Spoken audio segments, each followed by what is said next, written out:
Hai, hai, hai, John Level. How are you today? Bertemu kembali dengan Teacher Teti di pembelajaran tematik, tema indahnya keragaman di negeriku, subtema 2, pembelajaran 5 dan 6. Tapi sebelum Teacher Teti dan kamu memulai pembelajaran kita hari ini, kita awali dengan doa. Kita bersatu dalam doa. Terima kasih Tuhan Yesus buat anugerah dan kasih-Mu yang senantiasa masih Engkau berikan kepada kami hingga sampai saat ini. Tuhan, kami akan memulai pembelajaran kami. Tuhan kiranya memberkati kami supaya kami dapat memahami pembelajaran kami hari ini. Di dalam nama anak-Mu Yesus Kristus kami berdoa. Amin. Hari ini kita memiliki tujuan pembelajaran kita ya. Nah, yang pertama yaitu menjelaskan keragaman tarian daerah yang ada di Indonesia. Nah, yang kedua, memperhatikan gerak tangan, kaki, dan kepala saat menari dengan berani dan percaya diri. Nah, lalu tujuan ketiga, memperagakan tari diiringi alat musik dengan percaya diri. Nah, tujuan yang keempat yaitu menuliskan gagasan pokok dan informasi dari sebuah teks. Setiap daerah memiliki kekayaan kesenian yang berbeda-beda. Kesenian daerah ditunjukkan dalam bentuk tarian, musik, lagu, upacara adat, dan seni pertunjukan lainnya. Hari ini kita akan mempelajari keragaman dari tarian yang ada di Indonesia. Tari kipas ada pada Sulawesi Selatan. Nah, tari tortor terdapat di Sumatera Utara. Tari saman terdapat di Aceh. Wilayah Indonesia sangat luas ya, sehingga banyak sekali tari-tari daerahnya. Nah, pada buku kamu halaman 64 dan 65 kamu dapat lihat ya, ada tari Pasambahan Minang yaitu dari Sumatera Barat. Kemudian dari Sumatera Selatan ada tari Gending Sriwijaya, tari Tanggai, dan tari Rodat. Di Bali terdapat tari Cendrawasih, tari Borong, dan tari Legong. Nah, di Nusa Tenggara Barat ada tari Lenggo, tari Oncer, dan tari Sere. Dan masih banyak lainnya tari-tari daerah yang berada di Indonesia ya. Jadi Indonesia merupakan daerah atau wilayah yang kaya. Dari pergerakan tari yang telah kamu amati, anak-anak teacher dapat memperagakan gerakan-gerakan tari yang dilakukan oleh penari. Nah, lakukan secara berkelompok atau perorangan. Dalam gerak tari, kita dapat menemukan 3 level gerakan. Antara lain, pertama, gerak level tinggi. Nah, gerakan ini biasanya berupa gerak melompat, melayang, atau berjinjit. Yang kedua, gerak level sedang. Gerak pada level ini biasanya berupa gerak setengah berdiri. Posisi kedua lutut ditekuk, tubuh berada dalam posisi condong ke depan, atau saat penari berdiri dalam posisi sempurna. Gerak level sedang biasanya divariasikan atau dikombinasikan dengan gerakan yang lain. Lalu yang ketiga adalah gerak level rendah. Saat penari melakukan gerakan berguling, bersimpu, berjongkok, duduk, atau bertumpu di lantai dengan kedua lutut, maka gerakan inilah yang disebut dengan gerakan level rendah. Alat musik daerah banyak dipergunakan untuk berbagai keperluan adat istiadat, salah satunya saat mengiringi tarian daerah. Tari Legong dari Bali dikenal dengan suara musiknya yang menghentak. Suara kendang terdengar paling menonjol dibandingkan dengan alat musik daerah lainnya, seperti saron, kecapi, gong, dan lain-lain sebagainya. Berbeda halnya dengan tari Reog Ponorogo. Dalam tarian tersebut, rebab menjadi alat musik yang paling menonjol dibandingkan alat musik pengiring lainnya seperti kendang, ketuk, kenong, gong, dan lain-lainnya.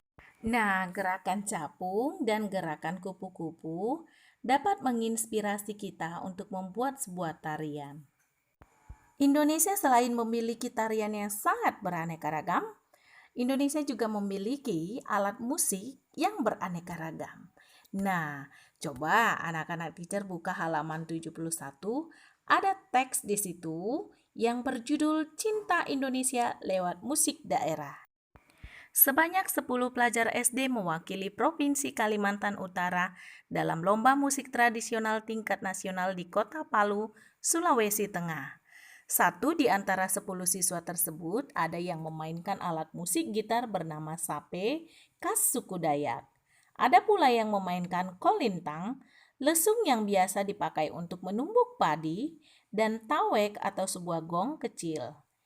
Ibu Mariati selaku Kepala Bidang Kebudayaan Dinas Pendidikan Provinsi Kalimantan Utara atau Kaltara menyatakan bahwa para siswa tidak hanya bertujuan untuk meraih kemenangan, namun terlebih-lebih lagi karena ingin memperkenalkan budaya suku Dayak dari Kalimantan Utara di tingkat nasional dan melestarikan budaya peninggalan leluhur. Tak hanya melalui lomba musik daerah, generasi muda bangsa diajak untuk lebih mengenal keindahan seni budaya bangsanya melalui kegiatan ekstrakurikuler atau kegiatan tambahan di luar jam sekolah.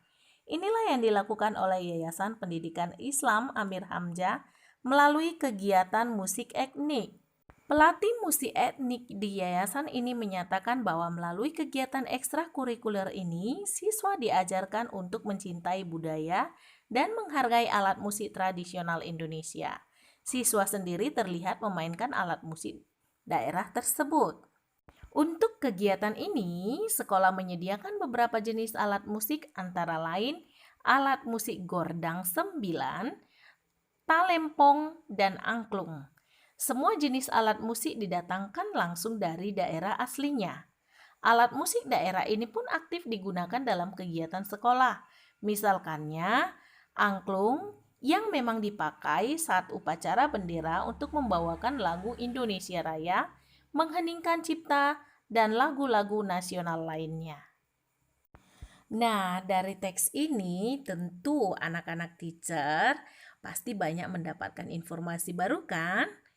Nah, selain informasi baru yang kamu dapatkan, tentunya pasti kamu juga menemukan kata-kata baru yang terdapat pada teks tersebut. Setelah mendapatkan informasi baru dari teks tersebut, anak-anak teacher bisa menjawab pertanyaannya kan? Nah, contohnya, yang pertama, apa yang dilakukan oleh para siswa pada teks di atas? Ayo, siapa bisa? Ya, betul sekali. Jawabannya ada pada paragraf pertama ya, yaitu para siswa mengikuti lomba musik tradisional tingkat nasional di Kota Palu, Sulawesi Tengah. Lalu pertanyaan yang kedua, tuliskan tujuan siswa mempelajari alat musik daerah. Ayo, siapa bisa?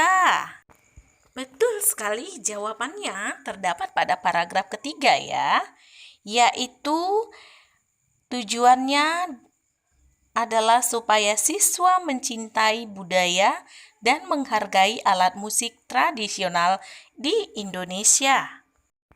Nah, selanjutnya kita akan mencari gagasan pokok setiap dari paragrafnya ya. Gagasan pokok pada paragraf pertama adalah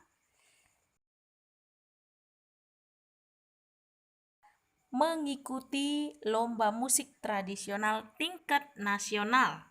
Lalu pada paragraf kedua, gagasan pokoknya adalah tujuan mengikuti lomba musik tradisional tingkat nasional.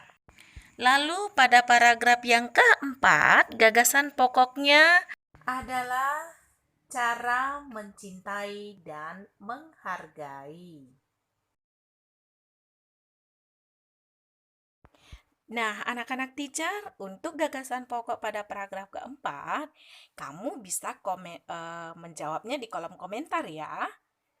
Teacher akan melihat jawaban dari kamu. Jika teacher memberikan tanda like, artinya kamu sudah benar. Oke, anak-anak teacher. Baiklah, untuk hari ini kita akan mengakhiri pembelajaran kita. Hari ini, sebagai bahan evaluasi kamu, anak-anak teacher mengerjakan halaman 75 nomor 4 saja ya. Kita akan menutup pertemuan kita berdoa. Terima kasih Tuhan atas anugerah-Mu yang masih Engkau berikan kepada kami sehingga kami dapat mengikuti pembelajaran kami sampai saat ini. Tuhan Yesus yang baik, sebentar lagi kami akan melanjutkan aktivitas kami. Tuhan kiranya memberkati kami, memberkati orang tua kami, memberkati teacher-teacher kami. Tuhan senantiasa melindungi kami dengan kuasa Roh Kudus-Mu, dengan kasih-Mu yang berlimpah kepada kami. Di dalam nama anak-Mu Yesus Kristus kami berdoa dan mengucap syukur. Amin. Bye-bye, tetap jaga kesehatan dan semangat.